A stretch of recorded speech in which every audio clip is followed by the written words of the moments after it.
مساء الفل.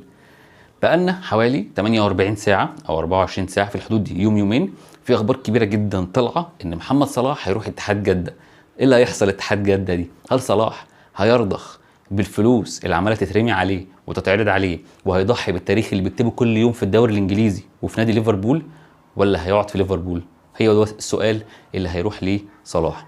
طيب، نادي ليفربول بيعمل ايه؟ كل يوم ينزل لك بوست: الملك صلاح، مشت الملك صلاح، ضحكة الملك صلاح، ما اعرفش ايه. في كمية تعلية لصلاح وطبطبة على صلاح عشان يقعد في ليفربول. اذا كان هو او يورجن كلوب، الاثنين عايزين محمد صلاح يقعد في ليفربول. طيب، على الجانب الثاني، الجانب السعودي، في اخبار طالعه ان محمد صلاح مرن جدا جدا جدا في التفاوض مع اتحاد جده، وبيقدم مرونه وتنازلات عشان يجي اتحاد جده. هل صلاح هيضحي باليوروبا ليج؟ هيضحي بالشامبيونز ليج لو السنه الجايه؟ هيضحي بالتاريخ بتاعه كله، بالسنه سنتين اللي فاضلين له ممكن يعمل فيهم ريكورد وارقام اعلى من اللي هو فيها ويتخطى اساطير في ليفربول؟ هو ده صلاح اللي هيجاوب عليه. بس في تركيه حصلت النهارده ممكن تخلي صلاح يغير رايه، اللي هي ايه؟ المدير الفني لاتحاد جده عامل مشاكل مع كريم بنزيما. كريم بنزيما قال لك انا مش انا اللي طلبته. انت متخيل لما واحد يبقى عنده كريم بنزيما ويقول لك مش انا طلبته؟ يعني هو مش عنده مثلا كاسونجو مثلا، يعني مش جايبين له كاسونجو وبيقولوا له خد ده تلعب بيه، لا ده جايبين له كريم بنزيما ومش راضي، ويقول لك هو ليه يناسب طريقه اللعب بتاعتي ومش انا اللي طلبته، ومش عايز له شرط الكابتنه، وفي خلاف بينهم هما الاثنين، وكريم بنزيما عايز يمشي. هل ده كله هيأثر على مفاوضات محمد صلاح؟ هل محمد صلاح هيراجع الموضوع تاني بعد المشكله دي؟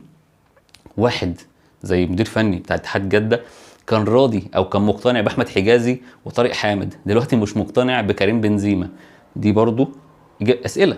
طيب، الراجل ده هو عايز محمد صلاح ولا مش عايز محمد صلاح؟ ولا يجي محمد صلاح ويقول لك انا ما طلبتش ان انا اجيب محمد صلاح ويكفره مثلا زي ما بيعمل مع كريم بنزيما، وليه بعد كده بيدور على بقى عرض تاني او يتمنى ليه يرجع ليفربول تاني ويقول يا ريتني ما رحت السعوديه؟ كل ده هيتجاوب عليه في الكام ساعه اللي جايين. في اخبار من ناس جوه نادي اتحاد جده طلعوا صوره صلاح لابس تيشيرت بتاع اتحاد جده، هي طبعا فوتوشوب بس كمدلول او كرساله ان هو قرب يجي نادي اتحاد جده. هو ده اللي يحصل، هو ده اللي هيبان في الكام ساعه الجايين. صلاح وكيل اعماله في مفاوضات رايحه جايه مع اتحاد جده ومع نادي ليفربول. نادي ليفربول رافض تماما تماما تماما ان هو يمشي. صلاح اهم لعيب في نادي ليفربول، مفيش لعيب تاني تقيل في نادي ليفربول.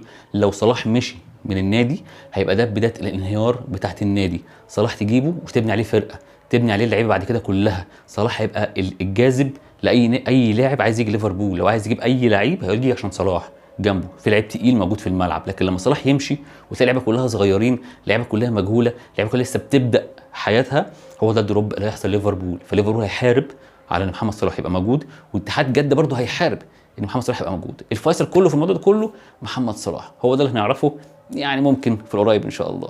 شكرا.